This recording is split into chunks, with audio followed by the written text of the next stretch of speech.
Hello and welcome back. ये है second video fundamental of organic chemistry की। First video को आप चैनल के अंदर जाके प्लेलिस्ट के अंदर चेकआउट कर सकते हो। यह है वंडर वॉल इंटरेक्शन, जो कि सजेस्ट किया था वंडर वॉल्स ने, जो कि थे डच फिजिस्ट। ये एक वीक फोर्स होती है बिटवीन नॉन पोलर इंटरेक्शन। सबसे पहले इसकी डेफिनेशन देख लेते हैं, फिर मैं आपको समझाता हूँ ये क्या चीज़ है। Defined as very weak force, पहली बात तो ये तो एक वीक फोर्स होती है between non polar molecules. Non polar molecules यानी कि जिनके अंदर डेल्टा पॉजिटिव या डेल्टा नेगेटिव प्रेजेंट नहीं होगा। Molecules which arise from the movement of electrons in atom and molecules, यानी कि मान के चलिए जैसे ये एक एटम है, इसके अंदर आप देख सकते हो पॉजिटिव चार्ज बीच में है और नेगेटिव चार्ज इवनली डिस्ट्रीब्यूटेड है, क्योंकि न्यूक्लियस जो आपको पता है पॉजिटिव होता है। ठीक है, अब इसके सेकंड केस में देखेंगे तो न्यूक्लियस अगर एक साइड आ जाएगा, डेल्टा पॉजिटिव एक साइड हो जाएगा और डेल्टा नेगेटिव दूसरी साइड हो जाएगा। होगा वो बाद में समझाऊंगा कि कैसे होगा, लेकिन अगर हो जाता है arise from the movement of electrons in atom and molecules, तो इसी वीक फोर्स अट्रैक्शन को हम वंडर वॉल इंटरेक्शन कहते हैं। इसका जो एविडेंस है वो होता है देयर लो बॉइलिंग पॉइंट, यानी कि किसी भी मॉलिक्यूल का अगर वेरी लो बॉइलिंग पॉइंट है तो उसके अंदर वीक फोर्स प्रेजेंट होगी वंडर वॉल इंटरेक्शन की। मतलब कम एनर्जी प्रोवाइड करके इंटरमॉलिक्यूलर फोर्सेस को ओवरकम कर दिया। आपको पता है मॉलिक्यूल्स के बीच में इंटरमॉलिक्यूलर फोर्स होती है जो उनको साथ में जोड़ के रखती है। अगर वो फोर्स अगर वीक होगी तो उनको जल्दी से सेपरेट हम कर सकते हैं, अगर बहुत ज़्यादा स्ट्रांग होगी तो उनको सेपरेट करना मुश्किल होगा। तो जल्दी से सेपरेट कर पाते हैं, इसलिए लो बॉइलिंग पॉइंट होता है। अगर हाई बॉइलिंग पॉइंट होता तो जो इंटरमॉलिक्यूलर फोर्सेस होती वो बहुत ही ज़्यादा स्ट्रांग होती। अब मैंने आपको कहा कि ये जो है ये कैसे अराइज होगी, उसी को अब हम यहाँ पे पढ़ने वाले हैं। Origin of wonder Waals forces, कैसे फोर्स जो है ये ओरिजिनेट करती है, तो इसके लिए आपको थोड़ा सा इमेजिनेशन के अंदर घुसना पड़ेगा। आपको दो हीलियम के एटम लेने पड़ेंगे। ये रहे दो हीलियम के एटम, एटम 1 और एटम 2। अब यहाँ पे एटम 1 को अगर आप देखोगे तो इसका जो नेगेटिव चार्ज है वो एक तरफ को ही झुकाव हो गया है उसका, और जो पॉजिटिव है वो एक तरफ को हो गया है। पॉजिटिव इसलिए हुआ है, हालांकि न्यूक्लियस तो बीच में ही प्रेजेंट है, लेकिन पॉजिटिव इसलिए हुआ है क्योंकि नेगेटिव दूसरी तरफ हो गया है, तो इधर को डेफिशिएंसी पड़ेगी तो पॉजिटिव हो चुका है। अब ये क्यों हुआ, इसको जानने के लिए हमारे को ये ऊपर वाली चीज़ पढ़ने पड़ेगी। आपके बुक में ये अच्छी तरीके से यही डायग्राम दी गई होगी। तो आप देख सकते हो कि जो पहला हीलियम का एटम था वो इवनली डिस्ट्रीब्यूटेड था नेगेटिव चार्ज के चलते, या जो नेगेटिव चार्ज था वो अच्छे से इवनली डिस्ट्रीब्यूट था और बीच में पॉजिटिव था। अब क्या होता है, for instance electron charge spread more on one side. Imagine करना है आपको कि क्या हो कि एक तरफ अगर सारा नेगेटिव चार्ज चले जाए और पॉजिटिव एक तरफ हो जाए। होगा ऐसा जरूर, छोटे से पल के अंदर होगा, मतलब सेकंड से भी माइक्रो सेकंड के बीच में एक पल ऐसा आएगा जब नेगेटिव चार्ज दूसरी तरफ को हो जाए और एक तरफ को पॉजिटिव चार्ज हो जाए। उसी के चलते ये एटम 1 इस तरीके से हुआ है। अब ये जो एटम 1 है इसने एटम 2 को इन्फ्लुएंस किया। ये जो नेगेटिव चार्ज है ये जो ये है इवनली डिस्ट्रीब्यूटेड वाला, ये भी ऐसा ही था।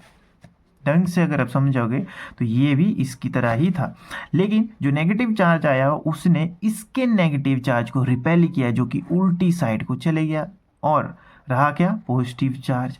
तो पॉजिटिव और नेगेटिव के बीच में आपको पता है इंटरेक्शन हमेशा होती ही है, लेकिन यहाँ पे इसने इसको करवा के की तो इसको हम क्या बोलेंगे, इंड्यूस्ड डाइपोल।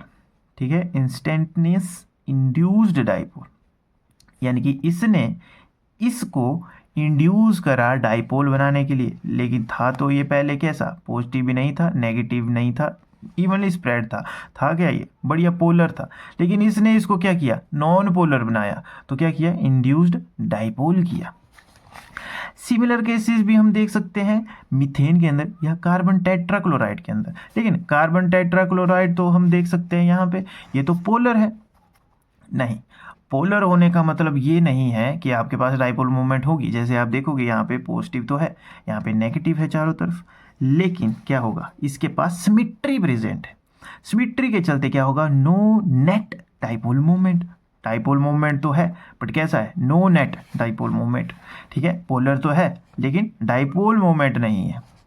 क्यों नहीं है, क्योंकि सिमिट्री प्रेजेंट है। सिमिट्री जो है इनको कैंसिल आउट कर रही है इस चार्ज को। तो ये क्या है, पोलर तो है लेकिन क्या होगा, नो नेट डाइपोल मोमेंट है। उसी के चलते ये फिर ये चीज़ दिखा सकती है।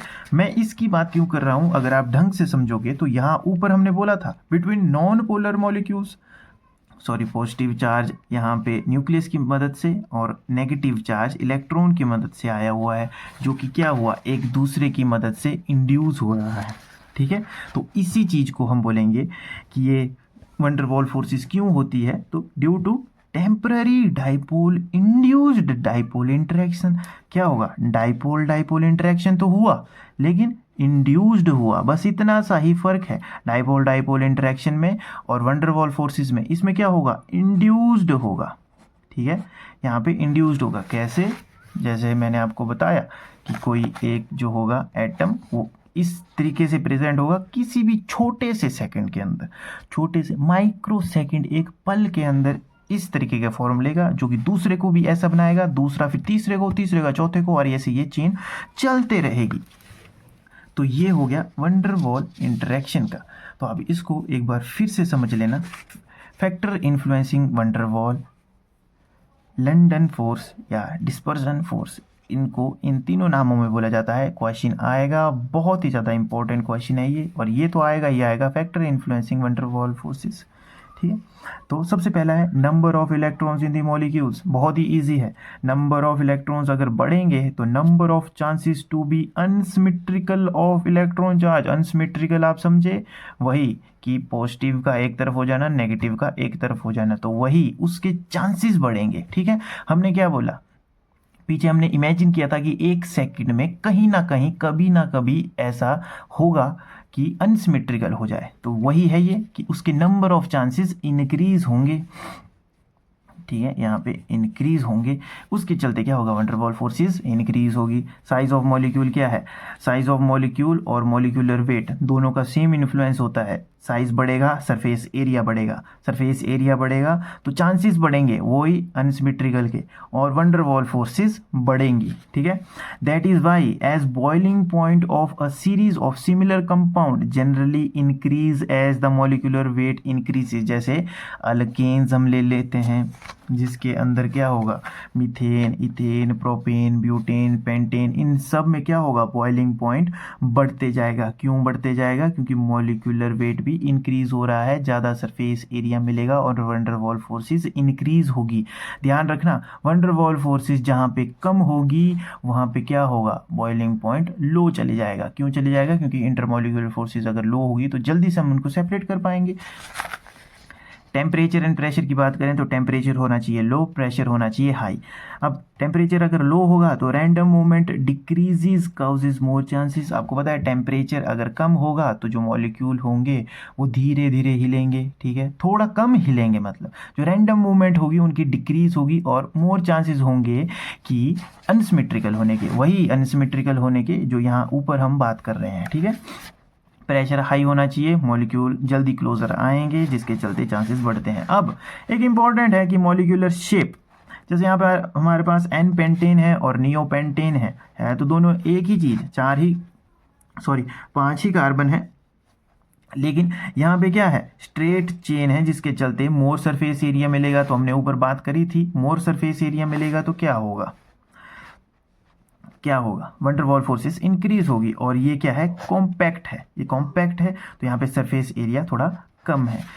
ये देखिए मॉलिक्यूलर शेप की हम बात कर रहे हैं। फिर हेंस जो एन पेंटेन है स्ट्रॉन्गर लंडन फोर्सेस, उसके चलते बॉइलिंग पॉइंट में भी फर्क आएगा। नियो पेंटेन जो है 283 होगी और एन पेंटेन क्या होगी 309, यानी कि हाई बॉइलिंग पॉइंट है, जिसके चलते हम कह सकते हैं कि वंडर वॉल फोर्सेस इसके अंदर ज़्यादा प्रेजेंट होगी। Types of van der Waals forces. फटाफट इस वीडियो को एंड करते हैं क्योंकि वीडियो थोड़ी लंबी हो चुकी है। डाइपोल अट्रैक्शन है पहले जो हम पढ़ चुके हैं, वही है ये कि molecule having permanent polar in nature such as HCl, जैसे H है, Cl है और दूसरा भी H और Cl है। आपको पता है यहाँ पे नेगेटिव होगा, यहाँ पे भी नेगेटिव होगा, यहाँ पे पॉजिटिव होगा, तो इन दोनों के बीच में अट्रैक्शन काउज होगी जिसको हम क्या बोलेंगे, डाइपोल अट्रैक्शन।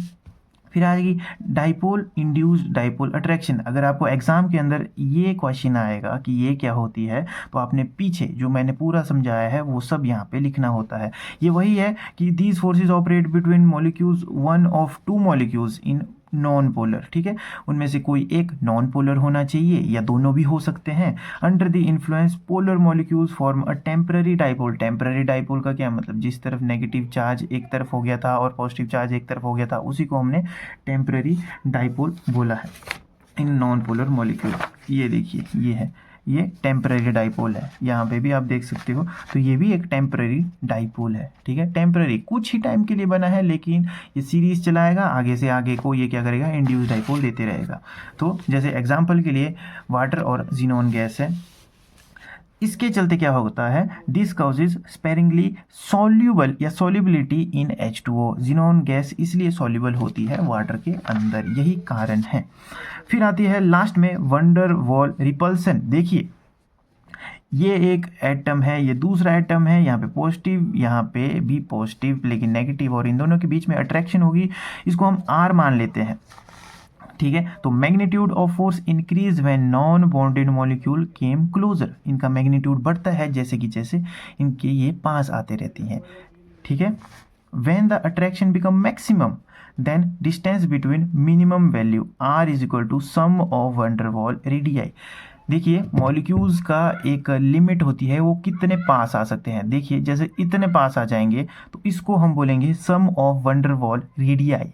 इसके पास नहीं, इसके ज़्यादा पास वो पास नहीं आ सकते, मतलब जितना वंडरवॉल इंटरेक्शन उनको अलाउ करती है वो मैक्सिममली इतना आ सकते हैं। लेकिन कुछ केसेस में क्या होता है, but when they came closure then R, ठीक है, R मैंने आपको बताया कि मैक्सिममली वो पास कितना आ सकते हैं, उसको ही हम बोलते हैं सम ऑफ वंडरवॉल रेडियाई। इसको ध्यान से समझना, ठीक है। Closure then R the attractive interaction become repulsive. जो अट्रैक्शन हो रही थी वो अगर उससे ज़्यादा पास आएंगे तो रिपल्शन होगी, ठीक है।